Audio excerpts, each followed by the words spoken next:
kecundang berkali-kali, hitamnya hati, kiri dan kanan, depan belakang, digoda rayu, tiada jemu. Kiri dan kanan, depan belakang, digoda rayu, tiada jemu. Di situ istana cinta, rindu bersemayam, namun cahayanya tiada lantaran dosa.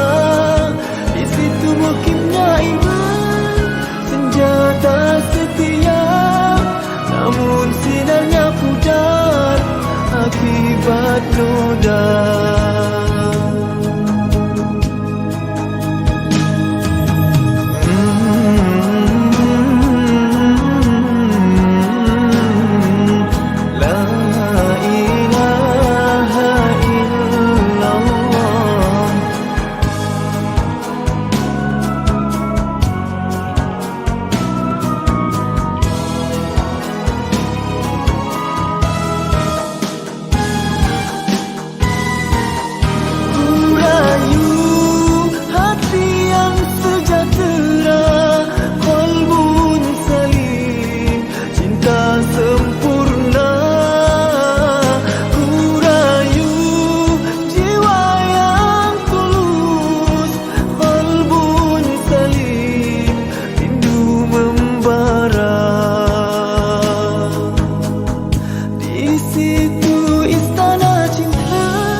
Namun cahayanya tiada lantaran dosa.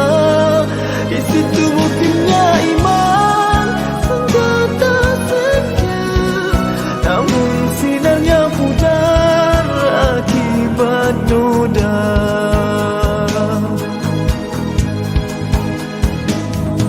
Berulang-ulang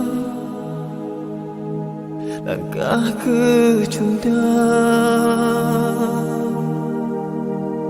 berkali-kali, hitamnya hati.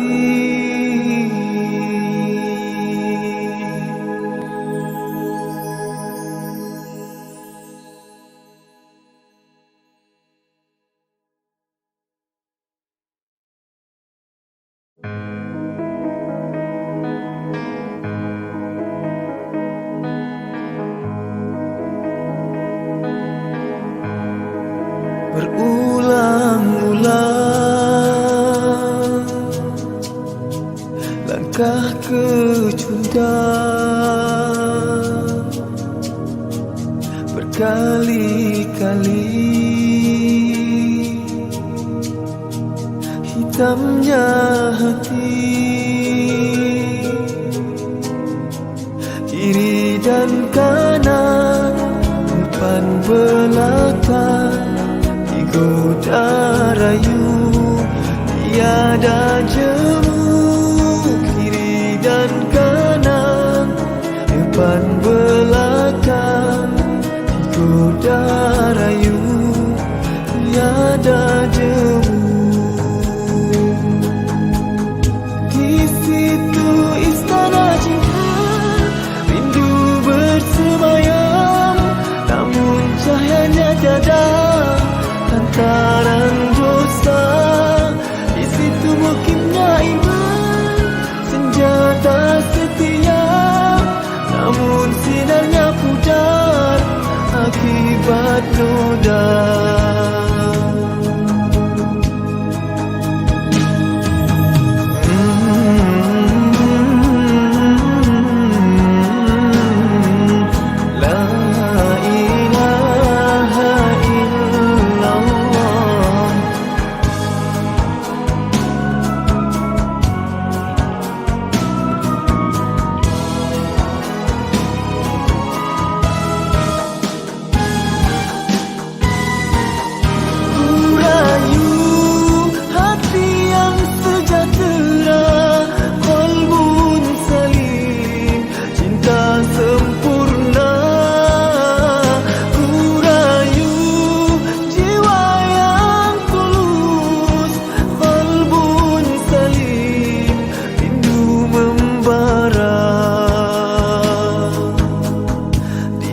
situ istana cinta, rindu bersemayam, namun cahayanya tiada lantaran dosa. Di situ mungkinnya iman, senjata setia, namun sinarnya pudar akibat noda.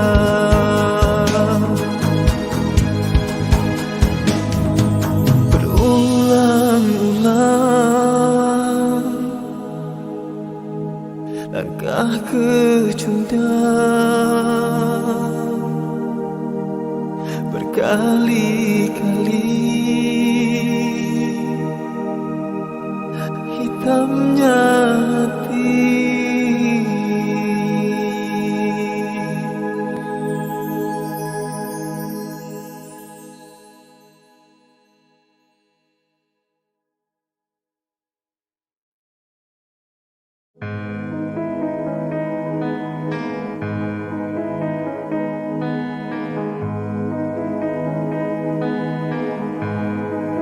Berulang-ulang langkah kecundang, berkali-kali hitamnya hati. Kiri dan kanan, depan belakang, digoda rayu tiada.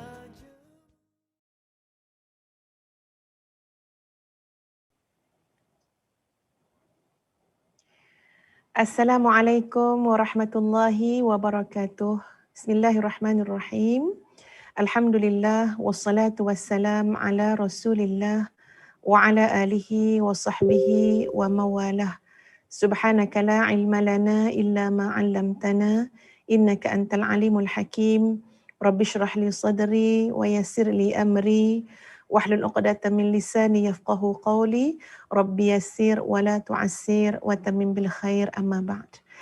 Mari sama-sama sahabat-sahabat sekalian kita mulakan tausiah ba'dal asar ataupun tausiah asar ustazah pada petang ini ya dengan Ummul Quran Al-Fatihah. Bismillahirrahmanirrahim. Alhamdulillahi rabbil alamin. Ar-Rahmanir-Rahim. Maliki yaumiddin.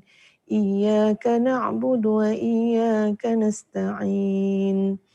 Ihdinas siratal mustaqim.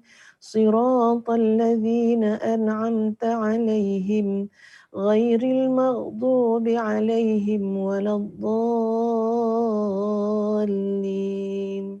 Amin. Apa khabar Puan Nur Rosli, Puan Asna Ibrahim, Puan Faridah Mat Jani? Apa khabar sahabat kita Puan Suryani Sulaiman, Puan Siti Mazna, Puan Hanan Hamdani, Puan Umi Kalsum dan semua yang sedang bersama-sama dengan Ustazah pada petang ini. Alhamdulillah, dan Ustazah nak bawa kita semua ya untuk sama-sama kita berdoa dan berselawat ke atas junjungan besar Nabi kita Muhammad sallallahu alaihi wasallam. Ia menjadi satu hasrat kita bersama sebenarnya sahabat-sahabat ya, nak bawa circle kita ini, nak bawa sahabat-sahabat semua sekurang-kurangnya pada dua keadaan ataupun dua perkara. Yang pertama ialah nak bawa kita kepada Al-Quran ya. Dengan sebab itu alhamdulillah Ustazah cuba rancang, usahakan untuk kita sama-sama istiqamah dalam mihrab Al-Quran. Dan yang kedua iaitu nak bawa kita semua untuk sama-sama menghidupkan sunnah Rasulullah sallallahu alaihi wasallam dan perbincangan tentang apa saja yang berkait dengan Nabi sallallahu alaihi wasallam, akhlak baginda Nabi sallallahu alaihi wasallam, ajarannya dan sebagainya. Ustazah bawa ke dalam program tausiah asar ummi, iaitu tausiah asar yang insya-Allah akan Ustazah kendalikan ya pada waktu petang 5:30 petang, tidaklah setiap hari tapi insya-Allah ya mungkin agak kerap lah dalam sebulan kurang lebih mungkin 15 ke 20 kali insya-Allah. Dan untuk kuliah petang ini sahabat-sahabat sekalian, Ustazah nak mulakan dengan selawat salawatun ala nabiyil mukhtar, dengan doa daripada kitab doa Us-Sahar, iaitu selawat-selawat kepada doa dan selawat kepada junjungan besar Nabi kita Muhammad sallallahu alaihi wasallam, supaya kita tidak lupa. Ya, kadang-kadang lalai, kadang-kadang lupa dan sebagainya. Tapi kalau tiap-tiap petang kita ingatkan ya bagaimana selawat kita pada Nabi, bagaimana usaha kita untuk menghidupkan sunnah Rasulullah sallallahu alaihi wasallam, bagaimana usaha kita untuk mencontohi akhlak baginda Nabi sallallahu alaihi wasallam. Insya-Allah kalau setiap petang kita peringatkan, insya-Allah akan bertambah berlaku penambahbaikan ya pada diri kita dan keluarga insya-Allah. أعوذ بالله من الشيطان الرجيم بسم الله الرحمن الرحيم الحمد لله رب العالمين والصلاة والسلام على رسول الله الأمين وعلى آله وأصحابه أجمعين اللهم صل على محمد وعلى آل محمد كما صليت على إبراهيم وعلى آل إبراهيم وبارك على محمد وعلى آل محمد كما باركت على إبراهيم وعلى آل إبراهيم في العالمين إنك حميد مجيد اللهم صل على سيدنا محمد أفضل ما صليت على أحد من خلقك وأجزه عنا خير ما جزيت نبيا عن أمته اللهم زكنا بالصلاة عليه يا الله sucikanlah kami dengan selawat kami pada Nabi SAW. Wahsyurna fi zumratih wa awradna hawdahu birahmatika ya arhamar rahimin. اللهم صل على سيدنا محمد وعلى آله وأصحابه وأزواجه وذرياته اللهم صل على محمد نور الهدى والقائد المصطفى والرائد الذي لا يكذب أهله ومعلم الناس الخير والداعي إلى الخير والرشد اللهم صل على محمد وعلى آل سيدنا محمد اللهم أبلغه منا السلام اللهم أبلغه منا السلام اللهم أبلغه منا السلام Ya Allah, sampaikanlah kepada Nabi SAW daripada kami semua salam untuk baginda. Kullama dhukira salam wassalamu ala nabiyil habibir rahimil karim wa rahmatullahi wa barakatuh. Amin amin ya rabbal alamin. Sahabat-sahabat yang dikasihi sekalian, alhamdulillah pertemuan kita pada petang ini mudah-mudahan diberkati dan dirahmati oleh Allah. Silakan sahabat-sahabat, kawan-kawan kita, anak-anak kita, kaum keluarga kita, jiran tetangga kita ya, untuk sama-sama mereka dapat mengikuti program ini. Kalaupun tidak sekarang secara langsung bersama dengan Ustazah, insya-Allah akan dapat mereka ikuti dan dengar ya pada waktu-waktu yang terluang insya-Allah. Dan sebenarnya pada petang ini subhanallah, alhamdulillah, ada satu perkara yang sangat membahagiakan Ustazah, iaitu kerana pada petang ini live kita akan diserikan ya dengan seorang Ustazah lagi, dengan ukhti fillah, dengan sahabat saya kerana Allah ya, yang asalnya kami berbual dalam telefon sebentar tadi, dan kemudian bila Ustaz cakap, okey Ustazah ada live sekejap lagi, jom sama-sama, dan masya-Allah subhanallah, ini sahabat yang terlalu baik untuk Ustazah, yang tak pernah menolak, jarang menolak apa jua permintaan. Jadi alhamdulillah Ustazah yang berkenaan ya sudi untuk sama-sama live pada petang ini membicarakan tentang tajuk empathy. Jadi tanpa membuang masa, dipersilakan ya untuk memunculkan diri iaitu Al-Fadhilah Ustazah yang berbahagia. Silakan tunjuk muka dulu. Dah tunjuk? Oh, dah tunjuk Dah. Okey, kita tengok dah keluar belum kat skrin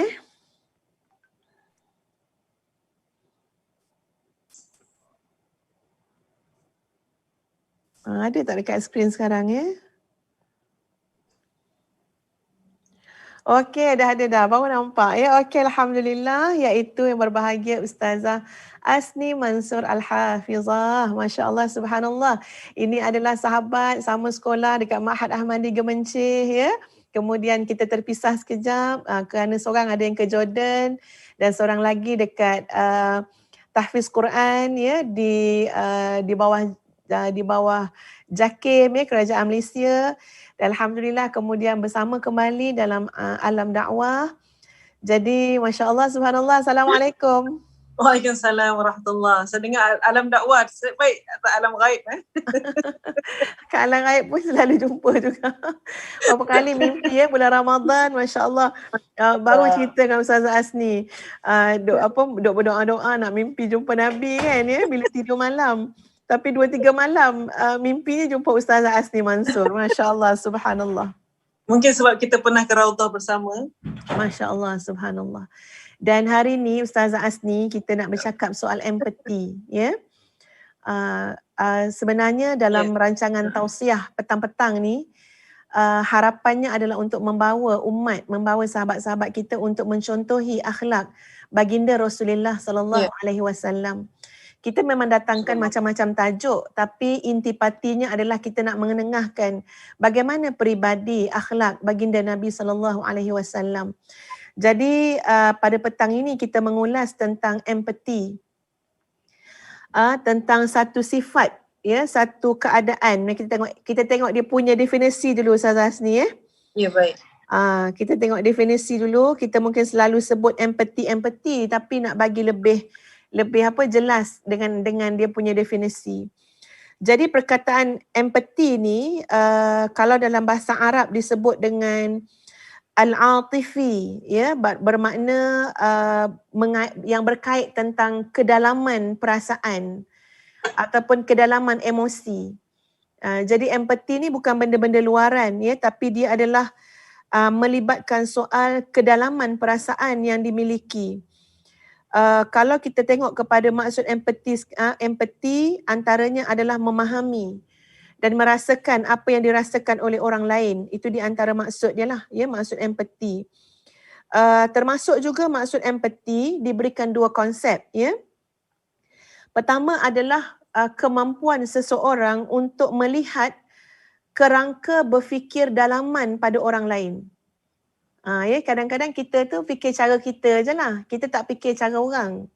Jadi bila sebut empati, kita tu boleh ada satu kecerdasan ataupun kemampuan untuk memiliki kerangka berfikir internal yang orang lain miliki. Yang kedua adalah keadaan di mana kita boleh memahami emosi, ya, keadaan diri seseorang seolah-olah kita masuk dalam diri mereka. Macam kita berada di tempat mereka. Tetapi ni penting. Tetapi tanpa kehilangan identiti diri kita sendiri. Kan kita kadang-kadang tengok ada orang kambing sodih kan ya. Dia sodih, dia lah menangis melalak-lalak kan. Itu kalau jadi kaunselor, kalau jadi ustaz-ustazah, dengar masalah orang, dia pula menangis sampai kena pula klien pujuk dia. Itu tak boleh lah. Dia kata dia empati tapi dia dah terlebih border. Ya, dia dah terlebih. Kan ya? Kadang-kadang mak dengan anak macam tu juga. Anak cerita masalah dia. Mak ni keterlaluan empati. Lalah mak tu pula yang anak tu pula kena tenangkan. Sabarlah mak, saya okey. Dia kata kan ya? Jadi penting. Empati tu ada batasan dia. Ustazah Asni tu macam nak cakap sesuatu, silakan. Saya sedang menjadi pendengar setia sekarang. Masya Allah. Sebenarnya Ustazah Asni, bila kita cakap soal empati ni, ini adalah satu akhlak yang sangat mulia. Ya, satu akhlak yang, ya betul. Empati ni adalah akhlak yang sangat mulia di mana Masya Allah ada banyak sekali empati yang sebenarnya terkait dengan sifat rahmah. Ya, adanya rahmat yang Allah kurniakan kepada kita. Allah yang maha merahmati, Allah kurniakan kepada kita rahmah. Kita nampak di antara ciri-cirinya adalah memiliki nilai empati tersebut. Kita dengar ada segelintir orang yang bercakap tentang peristiwa Palestin sekarang. Tentang serangan yang bertala-tala, bertubi-tubi kepada Palestin, Gaza khususnya. Mungkin ada yang bercakap, mengapa tak bertalu Ustazah? Ya? Macam mana Zasni? Bertalu. Bertalu-talu. Tala-tala ke bertalu-talu? Bertalu-talu, bertalu-talu. Kita tengok kan, Kita tengok ada Tapi segelintir, kita boleh letakkan bertala-tala tu maksudnya lebih sangat Ustazah.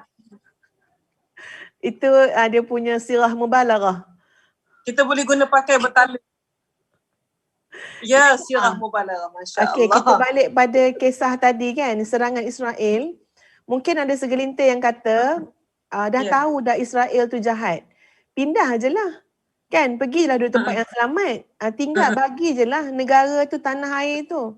Kita mungkin bercakap tanpa sedikit pun rasa Betul. ihsan. Ya, tanpa sedikit pun rasa empati. Tanpa sedikit pun rasa rahmah. Ya, bahkan kadang-kadang kita mungkin dah terlampau biasa sangat tengok benda macam tu, tiba-tiba kita kehilangan rasa empati tu, deria kita, ya, sensitivity kita. Ya. Bahkan kalau tak silap Ustaz Asni, dari sudut hukum juga, kalau kita tengok ya macam orang yang meninggal dalam keadaan diazab oleh Allah, maknanya orang-orang kafir contohnya yang meninggal dalam keadaan yang begitu azab sekali, ini tak termasuk, bukan bermakna orang yang meninggal syahid, ya. Tapi ini macam orang yang diazab kerana dia kita kenali sebagai orang yang jahat, ya, pelaku maksiat, orang yang buat dosa besar, orang yang zalim dan sebagainya. Dan tiba-tiba Allah tunjukkan pada waktu matinya tu, ya, matinya yang sangat mengerikan dan sebagainya. Sebenarnya kita tidak digalakkan untuk melihat, ya, melihat keadaan mayat tu. Oh, Masya Allah. Kenapa? Dulu kan saya pun macam heran juga Ustaz Asti, kenapa pula tak boleh kan, ya? Mana tak digalakkan. Bahkan kalau adalah gambar-gambar orang meninggal yang macam apa? Macam tercucuk katalah besi ke kan, ya? Yang maknanya yang menakutkan, menggerunkan. Tak bagus kita nak tengok selalu kerap-kerap. Kenapa? Sebab tidak mahu dalam hati kita sampai rasa orang kata apa? Allah bisa, tegal biasa. Dah tak rasa apa dah tengok benda-benda macam tu. Ya? Sampai kita tak nak sampai sudahnya hati tu jadi keras. Kan, sampai hilang pula rasa takut dengan Allah dan sebagainya. Sebab apa, dah biasa tengok. Sebab tu kita pun tengok, ya, ada seorang hamba Allah yang kata saya suka kezaliman. Ada kan yang sedang viral kan. Dia kata saya suka kezaliman. Saya tak suka aman damai. Saya suka perang-perang. Saya suka. Masya Allah, ya, macam-macam lah, ya. Maknanya keadaan yang berlaku apabila dalam hati kita tu sudah tidak berada pada keadaan yang sepatutnya. Betul. Jadi mungkin Ustazah Asni boleh ulas sikit tentang bagaimana keperluan empati dalam kehidupan kita semua. Silakan Ustazah Asni. Masya Allah, sahabat yang dikasihi dan penonton-penonton yang disayangi Allah. Bila bincang pasal perasaan empati ni dan kena pula dengan situasi sekarang ni, Masya Allah, saya mengutip apa yang Ustazah sebutkan tadi, iaitu empati ni adalah satu perasaan yang mana daripada sifat rahmah, yang dia ada lagi satu perkataan yang kita boleh gunakan ihsan, dan sebenarnya dia adalah satu usaha seolah-olah kita buka kasut kita pakai kasut orang. Supaya kita duduk dalam keadaan orang tu. Cuba pakai kasut dia. Macam itulah perumpamaannya. Jadi kalaulah perasaan ini hilang, bermaksud hilanglah kemanusiaan dalam diri kita. Sebab binatang pun masih ada empati dia. Contoh kalau kita nampak omak lembu kan, tahu dia jaga anak dia lepas bersalin. Dia ambil anak dia, dia susukan anak dia. Kucing pun macam tu. Ada perasaan keibuan. Jadi kalau manusia hilang perasaan kemanusiaan ini, bermaksud bukanlah manusia kita. So kita kena berusaha untuk memanusiakan diri kita. Jadi memanusiakan diri itulah yang sebenarnya dah hilang, yang dah banyak perasaan ni dah hilang dengan kezaliman yang sudah jadi alhabis setegal biasa sekarang ni. Betul. Dia dah biasa tengok zalim, dah biasa nampak orang marah mak dah biasa nampak orang menzalimi binatang, dah biasa nampak benda-benda ni terjadi macam ni. Lama-lama dia rasa, biasalah tu. Betul. Kezaliman dianggap biasalah tu. Itu. Jadi itu yang paling kita takut apabila zalim ni berlaku, apabila sesuatu tu tak letak pada tompek dia. Yang berlaku tu tidak berada pada hak dia. Itu zalim lah. Jadi kalau perasaan ini hilang, kita kena berusaha untuk memanusiakan diri kita semula. Betul Ustazah Memanusiakan diri. Asni. Betul, sebab itu sebenarnya krisis yang berlaku sekarang, ya, krisis yang berpanjangan yang berlaku di Palestin yang sangat kita cintai, Ya. sebenarnya seolah-olah nak mengejutkan manusia juga, menjadi satu iktibar kepada kita semua tentang nilai kemanusiaan, ya, yang mungkin telah hilang sedikit sebanyak daripada diri kita. Kita bukan saja disuruh untuk melihat soal penderitaan dari segi zahir yang ditanggung dan dilalui oleh masyarakat Palestin sekarang. Bahkan lebih jauh lagi, kita nak melihat bagaimana nilai di sebalik itu nilai agama yang sudah tidak diambil peduli. Nilai keimanan, nilai istiqamah, nilai perjuangan Rasulullah sallallahu alaihi wasallam yang pasti menjadi asas yang menjadi orang kata apa, akar umbi kepada perjuangan sahabat-sahabat dan saudara kita di bumi Palestin. Ya, dia bukan semata-mata soal penjajahan. Yang ini kita kena faham. Sebab itu dalam hadis Nabi sallallahu alaihi wasallam, tengok macam mana Nabi menggarap soal empati dalam bentuk yang terlalu indah. Tidak mungkin dibawa oleh mana-mana kepercayaan, mana-mana sarjana seindah empati yang dibawa datang dalam Islam, seperti mana yang disebut oleh Nabi SAW. Pada suatu hadis baginda yang bermaksud, tidak sempurna iman seseorang sehingga dia mencintai kebaikan kepada saudaranya seperti mana dia mencintai kebaikan kepada dirinya sendiri. Masya Allah, subhanallah. Sebab itu Ustaz Asni kadang-kadang rasa macam kasih sayang saya dengan Ustaz Asni pun belum begitu sempurna. Iman tak sempurna lagi. Ya. Maknanya, pendek kata kalau bahas... Sebab birthday ni pun tak dapat hadiah lagi. Ya. Masya Allah, Masya Allah. Banyak benda reflect pada diri kita balik. Sampai macam tu Islam letak. Gurau. Ya, sampai macam tu Islam letak. Tidak sempurna iman. Kita tanyalah pada diri kita tuan-puan sekalian, kalau kita masih boleh tidur lena, hanya pagi esok je nak tengok. Pagi esok pun lepas dah makan dah minum, dah kenyang, bila tiba waktu nak rehat baru nak tengok apa isu Palestin. Rupa-rupanya malam tadi dah kena bom dah. Rupa-rupanya dah macam-macam yang berlaku dah. Dan kita hanya boleh juga tidur dalam keadaan yang lena, boleh bersenang lenang. Maknanya apa? Kita belum memiliki hakikat keimanan yang sempurna. Dan Ustazah Asni, sahabat-sahabat, macam mana kita nak didik generasi yang ada hari ini untuk memahami bahawa nilai empati ini adalah petunjuk-petunjuk yang menggambarkan soal kesempurnaan iman. Betul. Ini bukan cerita perasaan-perasaan emo-emo tak. Ya, kita tak nak main emosi. Ini tak ada kaitan dengan hormon semua tak ada. Ini bukan hormon ke ataupun DNA sensitif ke, tak ada. Ini soal iman. Ya, soal kesempurnaan iman. Kita terasa kesakitan mereka. Betul. Sungguh. Dan sebenarnya, sila Ustaz Asni. Macam Ustazah pun dah pernah pergi ke Palestin. Saya pun alhamdulillah dah pernah pergi ke Palestin. Dan sebelum sampai ke sana, kita dengar-dengar macam ni je lah, Palestin macam ni. Tapi selepas sampai ke sana, apa perasaan Ustazah? Masya Allah suka nak digambarkan.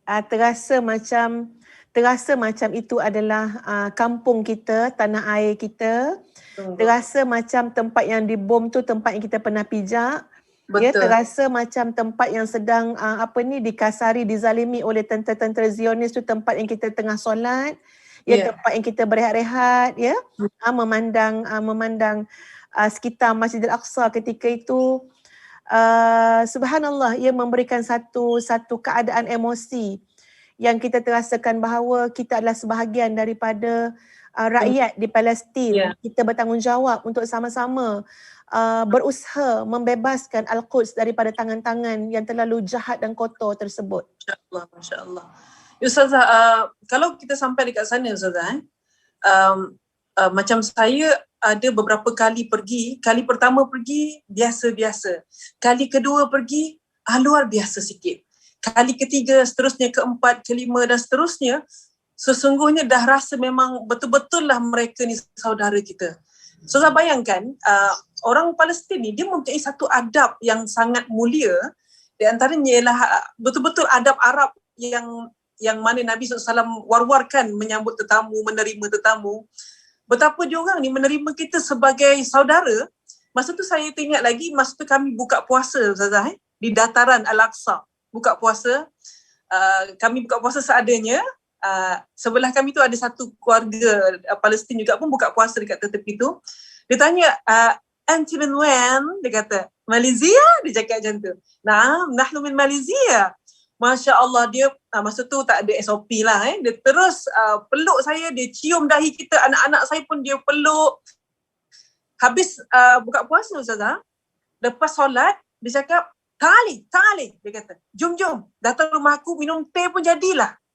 Ustazah, dia ajak datang, saya kata, tak apalah, kita orang Melayu kan macam tu, tak apalah, susah-susah je kan. Tapi dia tak, selagi kita tak pergi, dia kata, Ya Allah, Syekh minta anak. Dia kata, minum air teh dengan pudina pun jadilah. Jadi kami pun pergi berjalan keluar daripada Masjid Al-Aqsa, rumah dekat tepi tu je. Minumlah air teh Ustazah. Dia punya suka. Dia kata besok datang lagi tau. Lepas isyak datang lagi kat rumah kami buat aruz maqluba. Dia kata macam tu. Kami nak masak nasi pula. Macam tu lah Ustazah. Sampailah hari keberapa kami di Al-Aqsa, bertalu-talu orang ajak datang rumah untuk makan di rumah mereka. Lepas tu dah makan kat rumah dia Ustazah. Kalau boleh nasi tu dia nak suapkan pada kita. Jadi sebab itu kalau kita kenangkan, kalau saya kenangkan sekarang ni betapalah kasih dan cintanya pada saudara seagama tu, tak kira lah kita ni pada mana. Macam kita kalau ni pada mana ni, daripada contohnya lah, kalau bukan grup kita, kalau bukan gu kita tak nak gu dengan dia, tak nak saing dengan dia. Contohnya kat Mekah tak nak saing dengan dia sebab dia bukan gu kita. Tapi di Al-Aqsa, Masya Allah, kita akan merasakan kita betul-betul berada di bawah panji la ilaha illallah Muhammad Rasulullah. Itu Ustazah. Masya Allah. Ustazah Asni dah banyak kali ke Aqsa daripada dulu kan ya. Dah sebalik kampung dah Ustazah. Betul, Masya Allah, subhanallah. Di pihak saya baru sekali ke sana, tapi Alhamdulillah ia menjadi satu pengajaran yang besar juga untuk kita melihat. Kalau kita tak pernah sampai, kita pun tak dapat nak bayang ya. Betul. Jadi bila contoh kan, bila kita sebut tentang empati Ustaz Asni, kita tengok bagaimana akhlak Rasulullah sallallahu alaihi wasallam ya. Sallallahu alaihi wasallam. Yang kita kenali Nabi SAW sebagai ahli ibadah, yang maknanya bukan ahli ibadah biasa, memang Nabi yang mengajar kita cara nak mengabdi diri pada Allah. Betul. Kan ya? Tapi dalam bab empati bab merasai kepayahan orang lain, kesukaran orang lain, duduk pada keadaan orang lain, daripada Abu Qatadah Al-Harith bin Rib'i radhiyallahu an, dia berkata, Nabi SAW pernah bersabda, inni la aqumu ila salati wa uridu an atula fiha. Aku pernah mengerjakan solat dan memang aku bila solat, aku sentiasa nak solat tu biar panjang, biar lama. Nabi SAW kalau boleh qiyamnya lama, sujudnya lama, rukuknya lama. Fasma'u buka as-sabi. Tapi fa'asma'u buka as-sabi, tapi bila aku telah mendengar ada anak-anak yang menangis. Kan? Bila aku mendengar anak-anak menangis, fa'atajawwazu fi salati karahiyata an asyqa ala ummi. Lalu aku akan mempercepatkan bacaan dalam solatku, merengkaskan bacaan dalam solatku karahiyatan. Karahiyah ni maknanya sebab aku tak suka. Aku tak suka an asyqa ala ummi, kalau bila aku memanjangkan solat aku itu akan menyebabkan kesukaran pada ibunya yang solat bersama-sama dengan aku. Masya Allah, subhanallah. Kita kadang-kadang kita tengok orang kalau dia dah terlampau khusyuk sangat solat, tak dia ambil kira makmum kat belakang. Betul. Dia kira dia lah dah solat bona, baca Quran contoh kan. Dia kira dia kan ya. Dia tak tahu belakang tu acik tu sakit lutut segala macam. Ya. Subhanallah, sampai jangan kata yang kat luar-luar, sampai dalam ibadah solat. Ibadah solat ni adalah maknanya itu memang betul-betul satu ibadah, tak ada perantara antara kita dengan Allah Azza wa Jalla. Ya. Innani anallah la ilaha illa ana fa'budni wa Fa'bud. aqimis salati wa aqimis salah li dhikri. Dirikanlah solat untuk ingat aku. Tapi ketika mana Nabi mendengar suara tangisan kanak-kanak, maknanya kita kata, ya, Nabi tengah ingat pada Allah. Pasti Nabi lah yang menjuarainya, mempeloporinya. Tapi empati, ihsan, rahmah yang ada pada Nabi SAW, aku tak nak mak tu rasa susah kalau aku memanjangkan solat aku. Jadi subhanallah, dalam seluruh kehidupan kita, sahabat-sahabat sekalian, bangunkan jiwa empati tersebut. Ya, kadang-kadang kita mengajar. Kita mengajar, kita jangan kira kita je. Jemaah yang datang macam-macam jenis. Ya, jemaah yang mendengar ni macam-macam keadaan. Kita ambil kira. Ya, kalau tak boleh ambil kira pun pada satu-satu, maknanya kalau ramai susah juga nak ambil kira semua. Tapi kita buat secara umum, seimbang. Supaya apa? Semuanya berada dalam keadaan yang baik-baik sahaja. Jangan kita kira kita je. Kita tengah semangat, kok mana apa aku kena ceramah juga 4 jam. Tengoklah sikit yang datang tu. Ya. Tengoklah berapa kali nguap dah anak kita kat depan. Kita bagi tazkirah ke anak. Anak dah nguap, mata sebelah buka, sebelah tutup. Agak-agaklah. Subhanallah, bahkan dakwah yang kita lakukan pun sahabat-sahabat, kena ada dasar empati yang tinggi.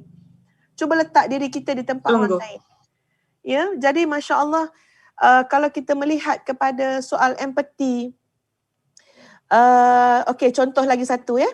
Sahabat marah kan pada seorang Arab Badui yang buang air kecil kat masjid kan. Kita pun akan marah. Kalau kita terus kita tulis nama dia kat depan tu, terus tulis muka dia, letak muka dia, ini memang mamnu'ud dukhul, tak boleh masuk langsung ni orang ni. Carilah masjid lain. Itu kalau ni jadi AJK lah ya. Ambil gambar tu, hantar semua, viral. Ni muka orang terkonceng dalam masjid kan ya.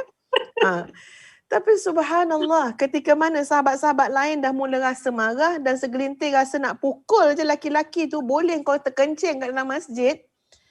Tapi Nabi SAW menegahnya. Da'uhu wa ahriqu ala baulihi dhanuban min ma'in aw sajlan min ma'in fa innama bu'ithum muyassirina wa lam tub'athu mu'assirin. Tengok apa Nabi sebut. Nabi kata, biarkan sampai dia habis terkencing. Ya, biarkan sampai dia habis terkencing. Nanti dah habis dia terkencing, kamu siram je lah kencing dia tu.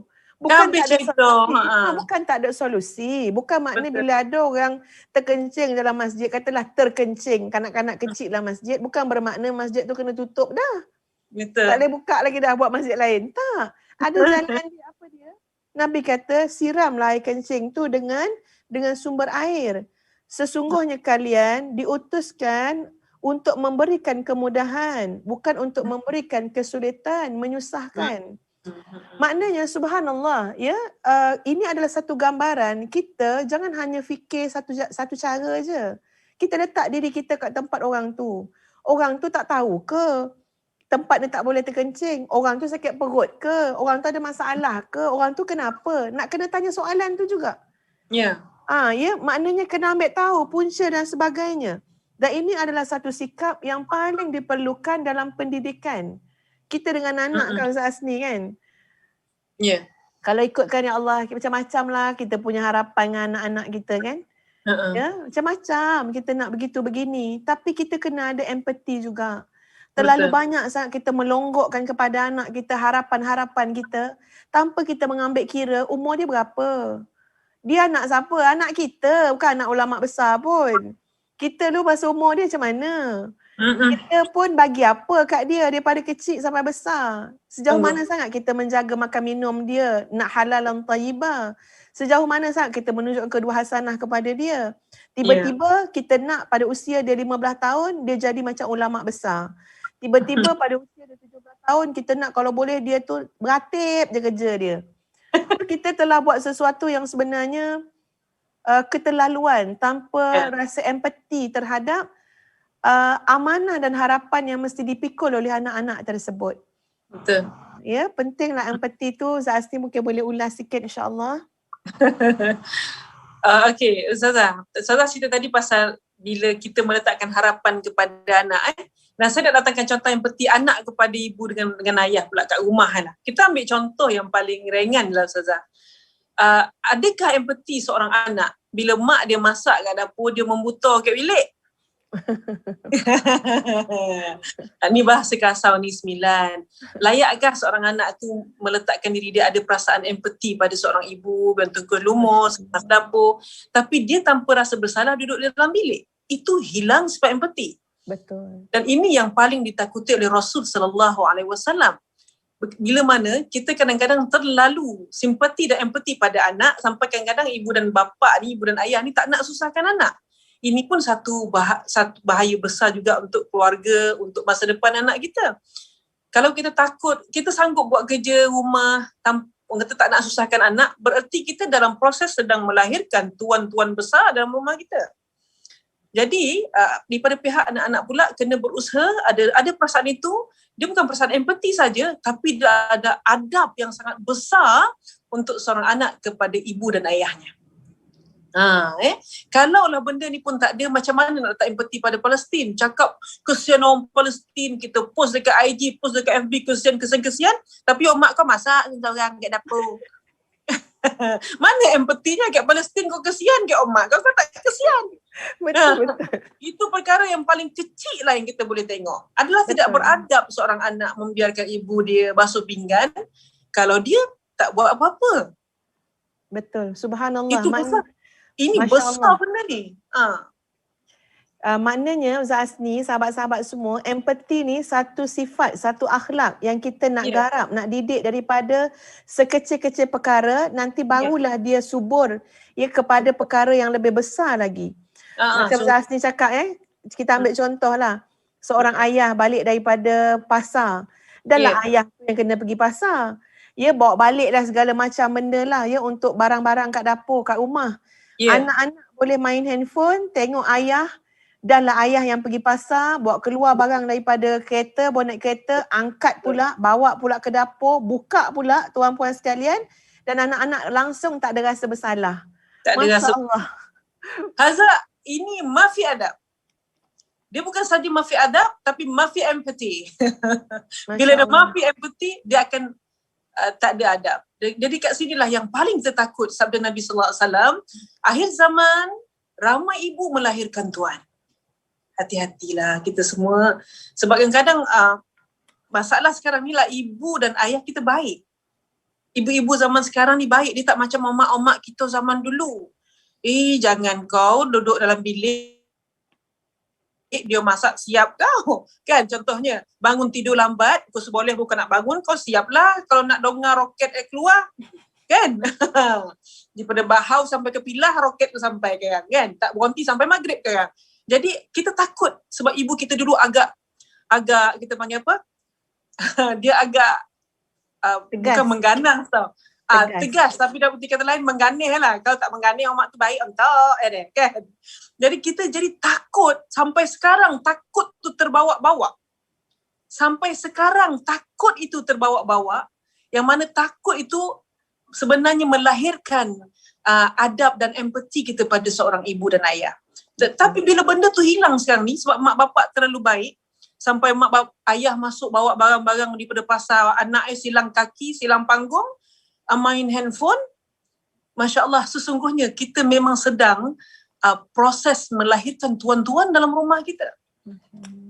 Daripada kecil-kecil perkara lah, tengok dalam rumah kita sendiri. Tak usahlah kita nak cakap orang, tengok kita je lah. Kan? Jadi bercakap pasal Palestin, lobang-lobing, gebang bum. Tapi dalam rumah pun kita tak nak simpati kepada seorang ibu, pada seorang ayah. Macam mana kita nak lahirkan pejuang-pejuang jihad? Betul-betul. Masya Allah, subhanallah. Sebab itu dalam Quran pun menyebut wabil walidaini ihsana. Dengan ibu bapa kamu hendaklah kamu berlaku ihsan. Ihsan ni apa dia? Kamu letakkan diri kamu di tempat orang lain. Empati. Empati. Kamu buat baik macam mana kamu nak besok anak kamu perlakukan kepada kamu, demikianlah kamu perlakukan kepada kedua orang ibu bapa kamu. Masya Allah. Wabil walidaini ihsana. Subhanallah, Ustazah Asni, maknanya bila kita bercakap tentang tajuk empati ini, salah satu daripada akhlak yang mulia yang berkait dengan kesempurnaan iman, ya. Maknanya ia terlalu luas. Sungguh. Maknanya habis segala konsep kehidupan tu akan terkait dengan jiwa kita, empati tadi. Tadi Ustazah Asni dah bawa tentang ibu bapa dengan anak-anak, anak-anak dengan mak ayah. Tadi kita ke Palestin sekejap, lepas tu balik-balik ke rumah kita masing-masing, ya. Dan balik rumah balik kan. Pergi Palestin balik rumah balik. Macam itulah. Macam itulah, ya. Jangan kita hanya melihat yang jauh tapi terlupa yang dekat, ataupun melihat yang dekat terlupa yang jauh. Sebenarnya kita semua sekarang sedang diterbiah oleh Allah. Kita betul. Dalam kitaran pendidikan, ya, mengambil hikmah pada setiap benda yang berlaku. Dan kalau kita melihat jenis-jenis empati pun turut dibincangkan oleh para ulama. Di antaranya adalah bagaimana contoh, ya, Bishr Al-Hafi. Ulang Ustazah? Bishr Al-Hafi. Baik. Bishr Al-Hafi ni pada musim dingin, orang menemukan Bishr Al-Hafi ni seorang soleh, tapi dia dalam keadaan tak pakai pakaian sejuk. Jadi dia duduk menggigil dalam kedinginan. Jadi orang tanya dengan dia, apa yang terjadi kepada kamu wahai Abu Nasar? Abu Nasar ni nama gelaran dia. Baik. Jadi kata Abu Nasar, dia kata, aku sudah beberapa hari teringat kepada kaum fakir miskin. Dan aku tahu bahawa mereka juga tidak ada baju-baju panas untuk dipakai. Aku teringat pada mereka dan aku tahu bahawa mereka juga dalam keadaan kedinginan yang amat sangat. Aku tak dapat nak bantu mereka dengan harta benda ataupun tak dapat nak bagi mereka pakaian untuk panaskan tubuh mereka kerana aku juga kekurangan. Tapi apa yang boleh aku buat ialah aku nak bagi hati aku, diri aku rasa macam mana yang orang rasa. Sebab itu aku tanggalkan baju panas aku. Ya, pada beberapa ketika biar aku terasa betapa peritnya sejuk yang masuk, ya, ke dalam tulang belulang aku. Jadi subhanallah, ya. Sampai macam tu sekali orang yang cuba melazimi diri mereka dengan sifat akhlak yang namanya empati ni. Betul. Kita diajar oleh Islam, Ustaz Asni, untuk bersedekah, ya, untuk infak, sampai boleh menghidupkan rasa empati. Kalau kita ada 1 juta, kita keluar 5,000, agak-agak empati tu hidup tak? Tak hidup, Ustazah. Habis tu nak bagi hidup berapa nak kena keluar? More you give, more you get back. Ya, Masya Allah. Sebab itu sahabat-sahabat sekalian, ya, kita kena belajar, berusaha. Untuk apa? Untuk meninggikan nilai sensitiviti, kepekaan kita kepada sekeliling kita. Allah beri kita mata, penglihatan untuk melihat. InsyaAllah, bila kita melihat, hati kita akan terdidik. Tapi melihat apa yang boleh mendidik hati? Ya.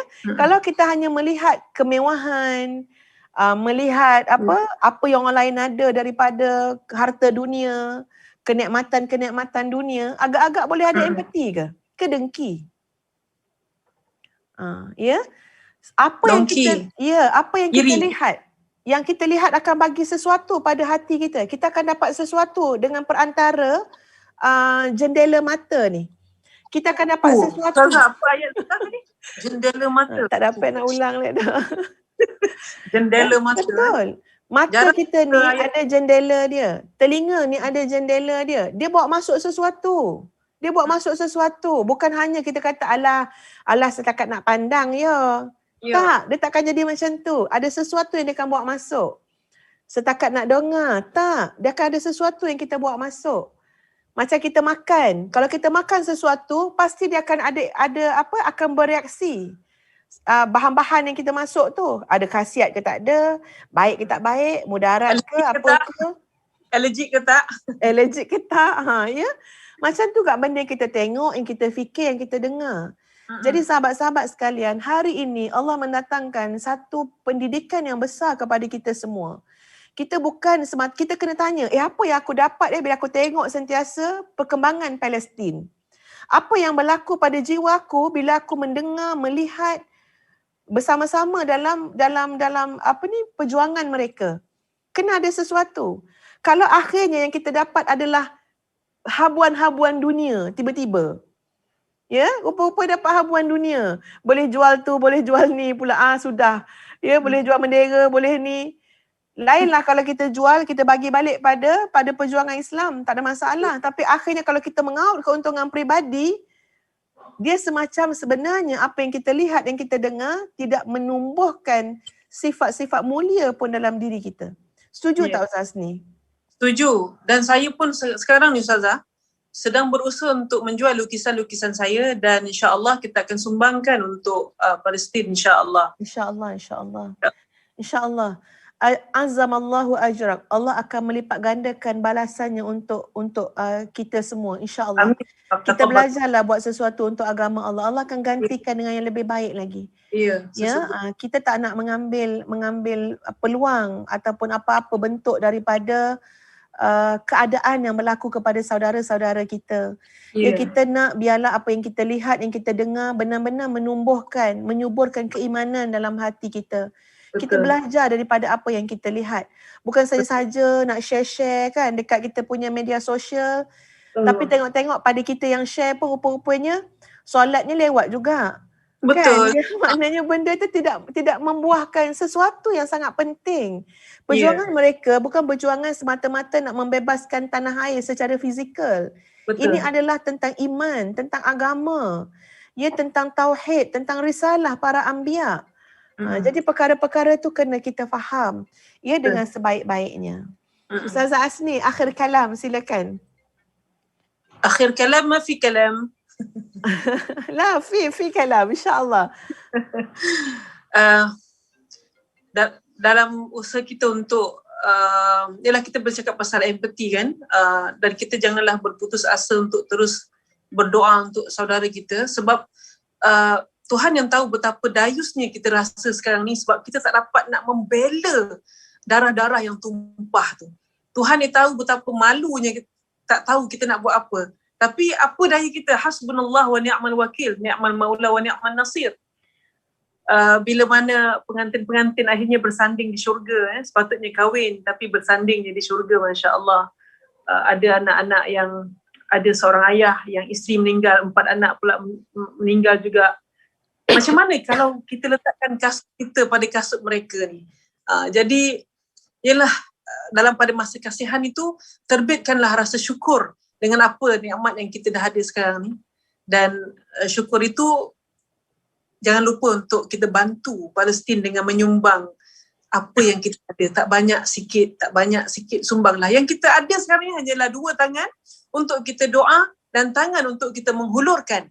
Kalau kita doa tak buat, mengulur pun tak buat, apa kita nak jawab dengan Allah Subhanahu Wa Taala? Dahlah kita tak suruh anak-anak lelaki kita, siap anak-anak lelaki mama pergi porang kan? Tapi tidak ada panggilan itu. Kalau ada panggilan itu, saya siap untuk meletakkan anak-anak lelaki saya untuk pergi berjihad. Semangat ni. Betul, Zaz ni. Ada dah yang kena cubit tarik telinga dah kat rumah ni. Dia bersemangat cakap pasal Palestin. Bagus ya, Alhamdulillah kan. Sampai pukul 3 pagi tak tidur, sekarang subuh tak bangun. Kau nak tarik telinga. Ya. Tentera Qassam tu tak tinggal tahajud. Dia tak tinggal tahajud, dia baca Quran hari-hari. Yang ni cakap pasal Palestin lobang-lobing, tidur pukul 3, subuh tak bongkar. Apa golah itu. Betul. Jadi maknanya memang cubit telinga tu memang itu makan dia. Ya, maknanya kita pun nak memberikan kesedaran tu secara menyeluruh. Ya, kita tidak menafikan segala kepentingan untuk menghidupkan semangat dan kesedaran, tapi kita nak mengingatkan soal keseimbangan. Yeah. Ya, jangan kita terlupa dan terlepas pandang kepada perkara yang sangat utama. Ya, dalam kita menyebut tentang perjuangan yang sangat mulia, yang sangat hebat, membebaskan Quds daripada tangan-tangan para Zionis.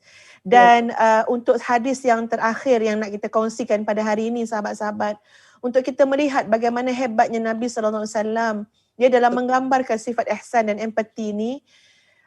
Nabi SAW bersabda, maksudnya, barang siapa yang memiliki makanan untuk 2 orang, hendaklah dia mengundang orang yang ketiga untuk makan bersama dengan dia. Yeah. Dan barang siapa yang memiliki makanan untuk 4 orang, hendaklah dia mengundang orang yang kelima atau keenam untuk makan bersama dengan dia. Masya Allah. Sentiasa ingat pada orang lain. Sentiasa. Allahu Akbar ya. Maknanya ini dah jadi darah daging pada diri para sahabat. yang dididik oleh Ya. Nabi SAW untuk apa? Jangan hanya hidup fikir diri sendiri je. Betul. Kadang-kadang Ustaz Asni, kat dalam satu rumah yang besar, anak-anak mungkin dah kahwin 5-6 orang.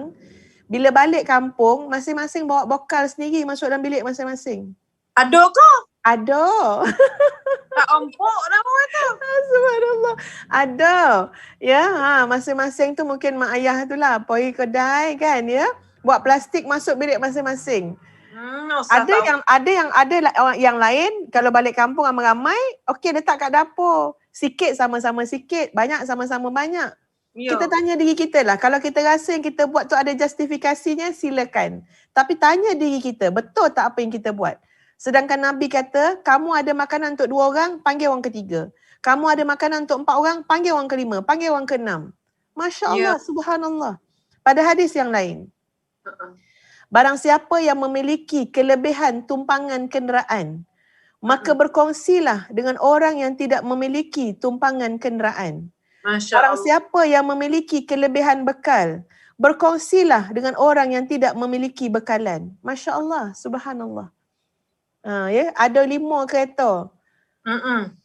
Tak Satu balance share. dengan orang yang langsung tak ada apa-apa Ustaz ni kan ya.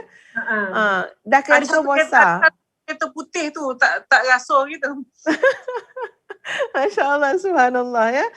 Bawa lah, mudahlah urusan orang. Tapi mungkin ni benda-benda ni untuk muhasabah kita sama-sama lah ya.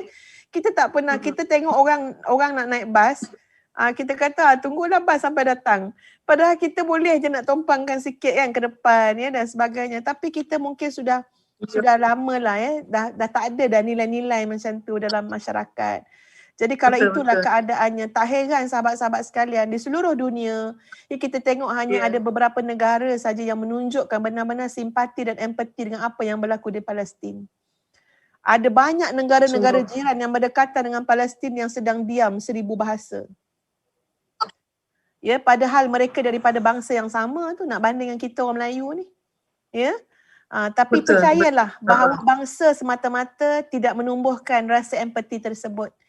Kerana empati itu adalah nilai mulia yang datang daripada Islam yang diajar oleh Nabi SAW. Ia bukan semata-mata nilai kemanusiaan tapi lebih besar daripada itu, ia berkait dengan soal keimanan kita kepada Allah dan hari akhirat. Jadi sahabat-sahabat sekalian. Ya, sida Ustaz Asni. Ustazah, cakap pasal nilai empati bagi orang makan Saya tengok kisah Nabi Ibrahim AS. Nabi Ibrahim ni makam dia dekat Hebron tau.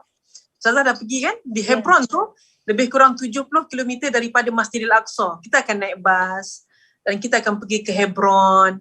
Kalau musim sejuk, kita akan nampak ladang-ladang anggur di kiri dan kanan kita. Masya Allah. Ada sekali tu Ustazah, saya minta driver bas tu, berhenti. Tapi tak ada, cakap ni 9 dah.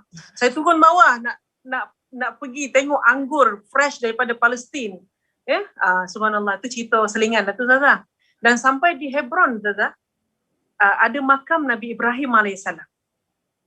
Nabi Ibrahim ni sebelah makam itu ada Siti Sarah, dan ada di situ juga ada Nabi Ishaq, ada Nabi Yaqub, ada isteri Nabi Yaqub, masya-Allah. Jadi Yaqub tu adalah Elias Israel, iaitu hamba Allah. Dan apa yang saya nak cerita ni Ustazah, ialah kisah Nabi Ibrahim ni sangat suka bagi orang makan Ustazah. Satu hari tu datang orang berziarah rumah dia, bukan pukul 3 petang, bukan 5 petang, tapi lebih kurang 2 ke 3 pagi. Dia cakap dengan isteri dia, siapkan apa-apa yang ada kat rumah tu, bagi makan orang ni. Tak ada apa, yang ada kambing hidup kat belakang, kambing hidup. Sanggup dia orang pergi sembelih dulu kambing tu, masak dan bagi makan. Tapi kenapa orang ni tak makan-makan? Rupanya yang datang tu adalah malaikat Jibril alaihissalam. Ini kisah yang ada kaitan antara Nabi Ibrahim dan Nabi Muhammad SAW, kisah yang sama diziarahi oleh Jibril dengan wajah yang sebenar dia. Jadi itu nak ceritanya Nabi Ibrahim ni, bayangkan 2-3 pagi pun orang datang, dia sanggup semoleh kambing. Agaknya siapa yang sanggup semoleh kambing, nak siang kambing, nak masak sup untuk kambing. Kok kita, tak siapa orang yang datang. Kita pun memang takutlah, fikir safety apa semua. Tapi begitulah Nabi Ibrahim AS, kalau bab melayan tetamu, bab bagi orang makan, memang Masya Allah. Subhanallah. Itulah Ustazah. Masya Allah, terima kasih Ustaz Asni, sahabat-sahabat sekalian. terlalu luas tajuk empati ya yang boleh kami bincangkan pada hari ini adalah untuk menyuntik sedikit kesedaran kita. Ya, untuk kita bertanya kepada diri kita masing-masing bahawa sebenarnya tugasan kita untuk tazkiyatun nafsi, menyucikan hati adalah satu tugasan yang menuntut profesionalisme yang tinggi. Kena banyak bagi masa, kena ada ilmu dan kemahiran, kena berpengalaman, kena melihat kehidupan Nabi SAW dengan para salafus salih untuk kita belajar bagaimana golongan ini benar-benar memberikan tumpuan untuk pembersihan hati. Contoh Ustaz Asni, bagaimana orang yang dia ada Nabi SAW bersabda, maksudnya barang siapa yang memiliki tanah, hendaklah dia menanam di atas tanah tersebut atau memberikannya kepada saudaranya. Jika dia tidak mahu memberikannya, hendaklah dia menahan pemilikan tanah tersebut. Maknanya, sampai tahap kalau kita ada tanah, jangan biarkan tanah tu kosong. Bagi pada orang lain untuk usahakan. Ya, kita dah kaya sangat. Tanah untuk rumah dah ada, tanah untuk kebun dah ada. Tengok-tengok kita ada banyak lagi tanah dan tanah tu kita biarkan semak samun. Orang yang ada nilai empati, ihsan yang tinggi, dia tahu, dia terasa bersalah tengok tanah yang terbiar macam tu sedangkan ada ramai fakir miskin yang boleh saja untuk mengambil, menjadikan tanah tersebut sebagai sumber pendapatan. Tak payahlah kita nak sewakan. Sebab apa? Kita pun sebenarnya dah cukup banyak dah harta kita, rezeki Allah bagi pada kita. Bagi je lah untuk orang usahakan. Biar mereka dapat sajalah hasil daripada apa yang mereka usahakan. Itulah gambaran bagaimana Islam cakna dengan semua keadaan untuk menjadikan umat Islam ini, umat Nabi SAW ini Betul. memiliki betul-betul, ya Allah, dia bukan hidup untuk diri dia seorang. Mata dia melihat keliling kelalang dia untuk dia santuni, untuk dia menjadi sebahagian daripada orang. Banyak kena cakap bahasa-bahasa Ustazah ni, keliling kelalang, bertala-tala. Mudah-mudahan kita jadi orang yang memberi manfaat kan ya kepada semua. Sampailah pada tanah kosong pun kita dianggap tidak beradab dengan orang susah sebab tak bagi guna tanah ni. Kadang-kadang orang ni punyalah nak kata tamak ke tak tahulah sebab tu milik dia kan. Dia kata biar ada sebab samun, biar sampai jadi hutan banat tak kanan bagi orang pakai dah. Sampai macam tu sekali kan. Ustazah Asni, kalau tengok kan kat Malaysia ni ada banyak rumah yang rumah kosong. Rumah kosong yang sanggup sampai tak didiami, sanggup sampai berhutan, sanggup sampai rosak. Padahal kalau kita fikir, bagilah orang tumpang.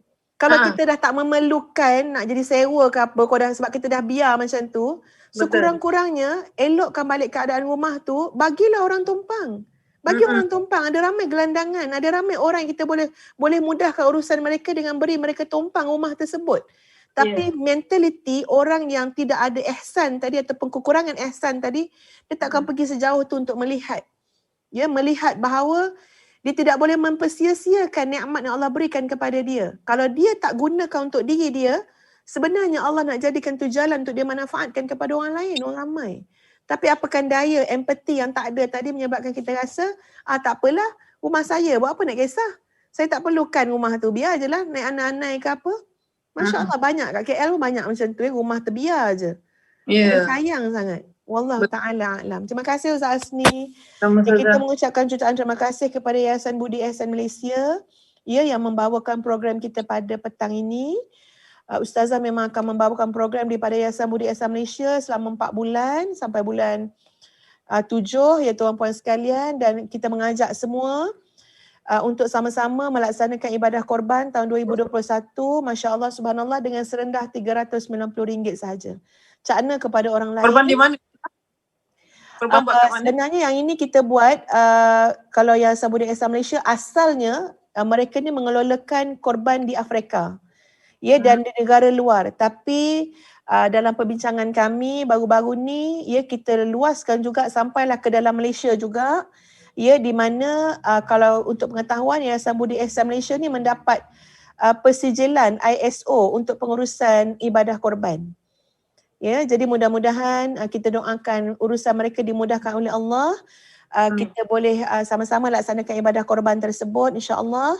Dan mudah-mudahan menambahkan ketakwaan kita kepada Allah Azza wa Jalla. Terima kasih Ustazah Asni menjadi pendengar dalam Sama-sama. Taman Ilmu pada petang ini. Terima kasih sahabat-sahabat semua. Aqulu qawli hadza astaghfirullahal azim li wa lakum. Assalamualaikum warahmatullahi wabarakatuh. Waalaikumsalam warahmatullahi wabarakatuh. Terima kasih Ustaz Asni. Kita jumpa dekat dalam Bismillahirrahmanirrahim. WhatsApp. Inna a'tainakal kautsar fasalli li rabbika wanhar. Sadaqallahul azim. Sesungguhnya kami telah memberikan kepada kamu pelbagai banyak sekali pemberian. Fasalli li rabbika wanhar, maka salatlah kepada Tuhan kamu dan berkorbanlah. Assalamualaikum warahmatullahi wabarakatuh, sahabat-sahabat sekalian. Ustazah mewakili Yayasan Budi Ihsan Malaysia yang menguruskan korban perdana tuan-puan sekalian, bukan sahaja di dalam negara, bahkan di luar negara, khususnya negara Afrika. Ia mengajak tuan-puan muslimin muslimat budiman untuk sama-sama menyatakan kesyukuran kita kepada Allah dengan kita melaksanakan ibadah korban pada tahun ini, insya-Allah.